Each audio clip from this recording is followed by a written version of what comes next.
पुढली बातमी धाराशिवमधून। धाराशिव जिल्हा नियोजन समितीच्या बैठकीत पुन्हा एकदा गोंधळ बघायला मिळाला। तुळजापूर ड्रग्स प्रकरणावरनं निंबाळकर आणि पाटलांमध्ये म्हणजे राणा जगजितसिंग पाटलांमध्ये जोरदार जुंपली। ड्रग्स प्रकरणात कोणत्या नेत्याचा पाठिंबा आहे असं ओमराजे राईक निंबाळकर यांनी थेट विचारलं। माझ्या सांगण्यावरून ड्रग्स प्रकरणाचा तपास झाल्याचं राणा जगजितसिंह पाटील यांनी दावा केला। दोघांच्या वादावर पालकमंत्र्यांना मध्यस्थी करावी लागली आहे।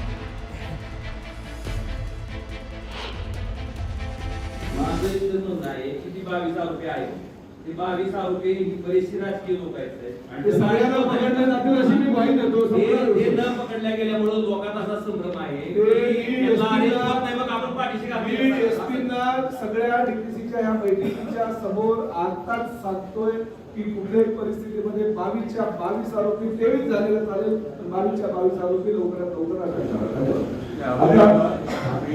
काय सगळ्याच पक्षाचे आहेत। धाराशिव जिल्ह्यातील 268 कोटींच्या कामाला भाजप आमदार राणा जगजितसिंह पाटील यांच्यामुळे स्थगिती मिळाल्याचा आरोप जो आहे तो पालकमंत्री प्रताप सरनाईक यांनी केला। तसंच आमदार राणा जगजितसिंह पाटील यांनी मुख्यमंत्र्यांकडे तोंडी तक्रार केल्याची माहिती प्रताप सरनाईक यांनी दिलेली आहे। तर या स्थगितीच्या वादावरनं महायुतीत मिठाचा खडा पडल्याची चर्चा राजकीय वर्तुळात सुरू आहे। नाही, मला सांगितलं तर मी म्हणालो जर अशी काही तुमची तक्रार, माझ्या पत्राचं नाही, राणादादांनी स्वतः तोंडी तक्रार केली होती आणि त्या अनुषंगाने मी पत्र दिलं होतं। त्यामुळे तसं काही माझ्या पत्राचा फक्त उल्लेख आहे। मी सांगितलं जर बाबा तुम्हाला चुकीचं वाटत असेल तर मी पत्र देतो पालकमंत्री म्हणून, तुम्ही बदला। निरासन झालं आता शासन स्तरावर निरासन होईल, परंतु एक गोष्ट मी तुम्हाला 100% सांगतो, जिल्ह्याच्या राजकारणामध्ये अशा प्रकारचं राजकीय आडेवेडे घेणारे किंवा काही गोष्टी जर होत असतील तर त्याला मी जबाबदार नाही। मला विकास करायचा आहे।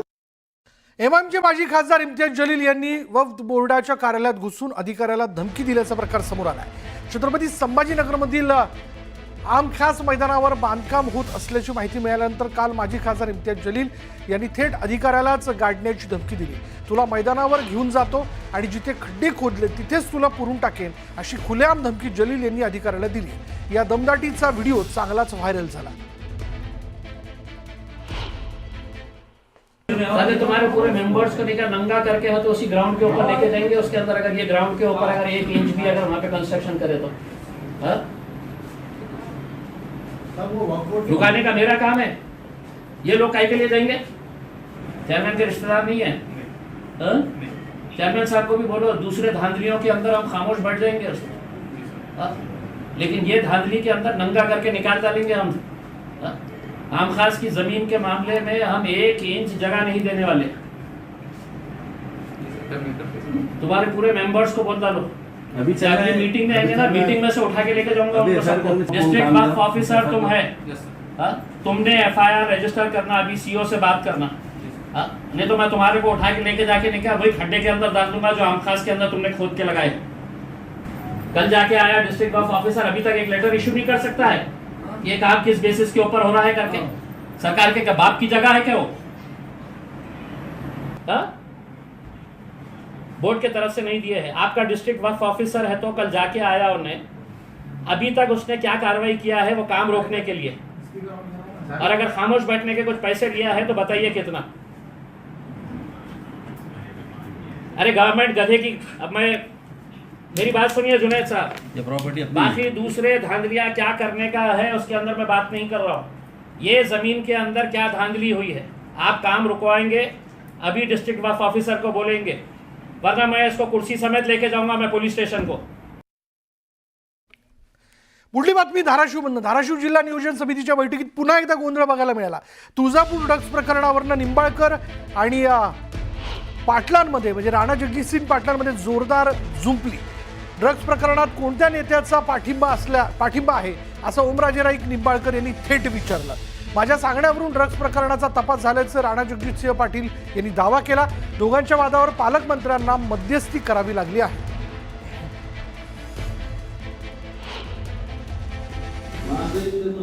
किती 22 आरोपी आहेत, ते 22 आरोपी बरेचसे राजकीय लोक आहेत आणि सगळ्यांना पकडले जातील अशी मी ग्वाही देतो। ते न पकडल्या गेल्यामुळे लोकांना असा संभ्रम आहे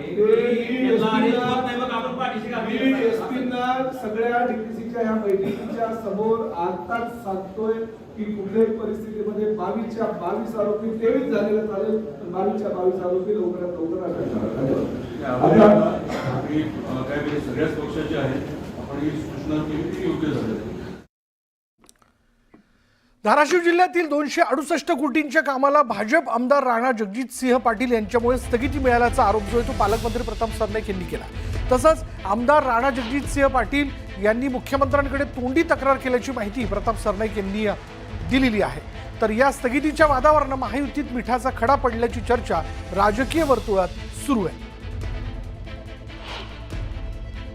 नाही, मला सांगितलं तर मी म्हणालो जर अशी काही तुमची तक्रार, माझ्या पत्राचं नाही, राणादादांनी स्वतः तोंडी तक्रार केली होती आणि त्या अनुषंगाने मी पत्र दिलं होतं. त्यामुळे तसं काही माझ्या पत्राचा फक्त उल्लेख आहे. मी सांगितलं जर बाबा तुम्हाला चुकीचं वाटत असेल तर मी पत्र देतो पालकमंत्री म्हणून, तुम्ही म्हटला निरसन झालं.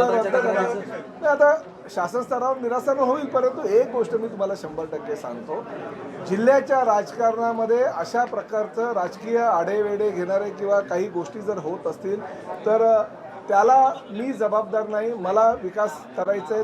यानंतर बघूयात पहलगाम दहशतवादी हल्ल्याच्या तपासाला वेग आलाय. एनआयएचे प्रमुख सदानंद दाते बैसरण घाटीत गेले होते आणि एनआयएचे महासंचालक 3 तास बैसरण घाटीत होते. 3 तास तपासाची माहिती घेतल्यानंतर एनआयएचे महासंचालक सीआरपीएफ कॅम्पमध्ये परतलेत. सूत्रांच्या माहितीनुसार एनआयए प्रमुखांनी घटनास्थळी सखोल पाहणी केली असून ओजीडब्ल्यू नेटवर्क कम्युनिकेशन सिग्नल आणि दहशतवाद्यांच्या हालचालींवर प्रत्यक्ष माहिती घेतली. या भेटीमुळे तपास आणखी वेगाने पुढे जाण्याची शक्यता आहे.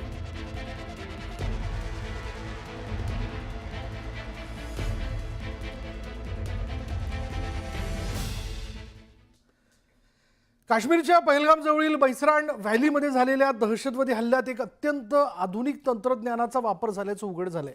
सूत्रांच्या माहितीनुसार दहशतवाद्यांनी अल्ट्रा स्टेट कम्युनिकेशन सिस्टीम वापरली होती. ही प्रणाली सिम कार्ड शिवाय जवळपासच्या इतर उपकरणाशी संपर्क साधू शकते. ही यंत्रणा अधिनिकेंनी मेसेज आणि माहिती शेअर करण्यासाठी वापरली आणि यामधून 2 सिग्नल ट्रेस करण्यात तपास यंत्रणांना यश मिळालंय. ही प्रणाली अत्यंत गोपनीय स्वरूपाची असून दहशतवाद्यांमध्ये तिचा वापर वाढत असल्याचे संकेत तपास यंत्रणांना मिळाले.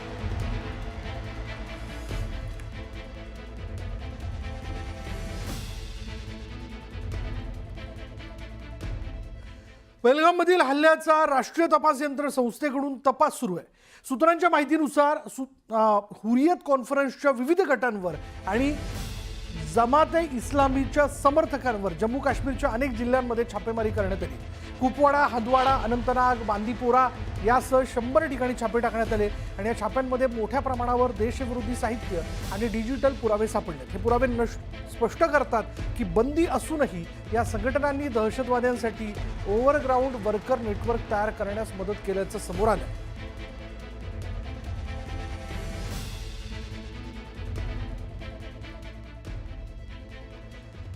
पहलगाम दहशतवादी हल्ल्यानंतर भारताकडून प्रत्युत्तरात कारवाई केली जाण्याची शक्यता आणि या भीतीनं पाक सरकारला धडकी भरली आहे. ISI आणि पाकिस्तान सरकारनं लष्कर ए तोयबाचा प्रमुख हाफिज सईदची सुरक्षा वाढवली आहे. सईदच्या सुरक्षेसाठी माजी स्पेशल सर्व्हिस ग्रुप कमांडो नियुक्त करण्यात आलेत.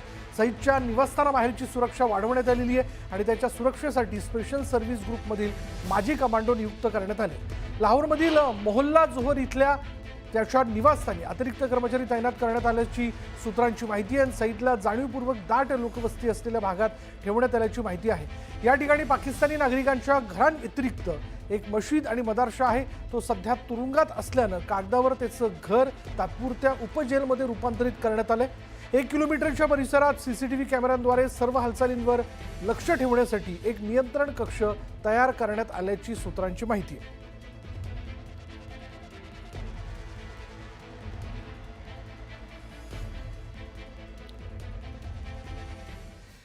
आणि यातच हाफिज सईदला मृत्यूची भीती असल्याचं कळतंय. लष्कर ए तोयबाचा म्होरक्या भारताचा मोस्ट वॉन्टेड दहशतवादी म्हणून हाफिज सईदला ओळखलं जातं. मुंबईवरील 26/11 हल्ल्याचा तो मास्टर माइंड आहे. पाकच्या माजी SSG कमांडोचं पथक त्याच्याकरता तैनात करण्यात आलंय. कमांडोंचा 24 तास खडा पहारा जो आहे तो त्या ठिकाणी तैनात करण्यात आलेला आहे. लाहोरच्या मोहल्ला जोहरमध्ये हाफिजचं घर आहे. तुरुंगाप्रमाणे घराभोवती कडेकोट सुरक्षा व्यवस्था जी ती वाढवण्यात आलेली आहे. सईदच्या घराच्या 1 किलोमीटरच्या परिघात जर आपण लक्षात घेतलं, लक्षात घ्या 1 किलोमीटरचा परिघ, त्या परिघात CCTV मधून वॉच, त्या माध्यमातून वॉच जो आहे तो ठेवला जातो. बारीक हालचालींवरती वॉच बाबू. दहशतवाद्यांना फंडिंग केल्याप्रकरणी सईदला 31 वर्षांची शिक्षा आहे. पाकच्या मुद्रिक बहावलपूर रावळकोटमध्ये त्याची हजेरी असते.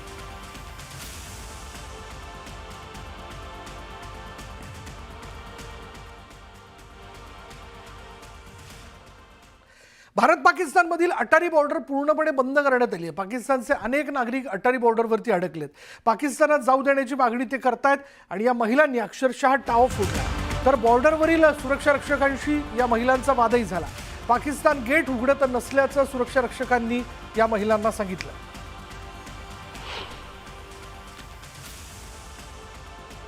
भारतातील पाकिस्तानी नागरिकांना पाकिस्तानात परतण्यासंदर्भातला अल्टिमेटम देण्यात आलेला आहे आणि अटारी बॉर्डरवरती काही पाकिस्तानी नागरिक जे आहेत ते आपल्या कुटुंबासह पोहोचलेले आहेत. त्यांना बॉर्डर क्रॉस करून जायचं आहे, पण या विषयाला घेऊन त्यांनी तिथल्या सुरक्षा रक्षकांशी, सैनिकांशी वाद देखील घातला.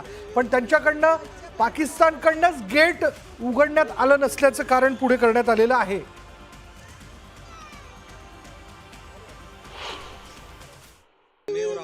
बच्चा पैरालाइज है, इसको इतने बच्चे पैरालाइज है, मेरी जरूरत है, प्लीज मुझे जाने दीजिए। हम तो रिक्वेस्ट कर रहे हैं, रिक्वेस्ट कर रहे हैं, यहाँ से जाने दीजिए, प्लीज मुझे जाने दीजिए, मेरे बच्चे बीमार हैं।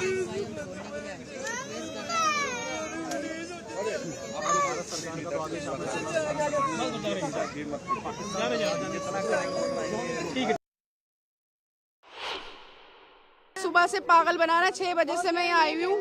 कभी कह रहे हैं 10 बजे खुलेगा, कभी कह रहे हैं 12 बजे, कभी 1 बजे, कभी 3 बजे, कभी 2 बजे। मैं पागल हो गई हूँ। खोलो गेट, खोलो गेट, खोलो, मुझे यहाँ से भेजो। मैं पाकिस्तान से खुद जाऊंगी मैं पाकिस्तान से। यहाँ से गेट खुलवाओ, मुझे एंटर कराओ यहाँ से। मैं नहीं जाऊंगी यहाँ से। गेट खुलवाएं आप।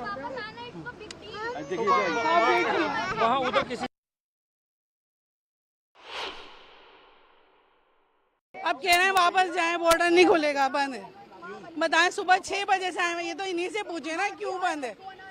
वजह से सुबह 6 बजे से आए हैं सर। हम मासूम बच्चों के साथ, छोटे छोटे बच्चे हैं। हम पाकिस्तान जाना चाहते हैं, मेरा बच्चा है वहाँ पर। मेरा मरबत हुसैन मेरा नाम है। सुबह से भूखे प्यासे हैं, अब खाना वाना किसके लिए, ये बूढ़े हैं, दवाई वगैरह की ज़रूरत है, इंजेक्शन लगते हैं, हमें इंसुलिन लगता है, उसके लिए हमें वापस जाना पड़ रहा है। हम जम्मू राजौरी से आए थे, जम्मू कश्मीर राजौरी से।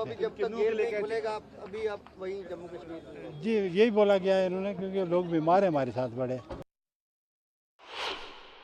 हम सुबह 10 बजे पहुंचे थे इधर। तो अब क्या कहा उन्होंने? अब कोई रिस्पांस ही नहीं दिया ना, गेट ही नहीं खोला। पिटिल जिस टाइम हम वेट करते इस वक्त तकरीबन ये 4 बज गए हैं। ये देखो 6 घंटे हो गए वेट करते, कुछ रिस्पांस नहीं दिया, गेट बंद है तो फिर अब क्या करें हम। देखिए मेरी बात गेट दोनों तरफ है। We R ready. 30th तक का टाइमलाइन था, आपने है। अभी हमने वहाँ पे मीटिंग कर लिया, वो गेट नहीं खोल रहे हैं। आप उधर आइए प्लीज। पाकिस्तानकडून भारताला रोज पोकळ धमक्या दिल्या जातात, मात्र जर मैदानात उतरलं तर कुणाकडे किती आणि कोणती शक्ती आहे पाहूयात ग्राफिक्सच्या माध्यमातून. लक्षात घेऊयात कोणाची किती ताकद आहे. यामध्ये जर लढाऊ विमान आपण लक्षात घेतली तर आपल्याकडे आहे 2229, पाकिस्तानकडे 1399. लष्करी विमान आहेत 513, पाकिस्तानकडे 328. लढाऊ हेलिकॉप्टर आपल्याकडे आहेत 80 आणि पाकिस्तानकडे 57. लष्करी विमान आपल्याकडे आहेत 1,48,594, त्यांच्याकडे आहेत फक्त 17,516. आपल्याकडे रणगाड्या आहेत 4,201, तर त्यांच्याकडे आहेत फक्त 2,627. आपल्याकडे पाणबुड्या आहेत 18, तर त्यांच्याकडे आहेत फक्त 8.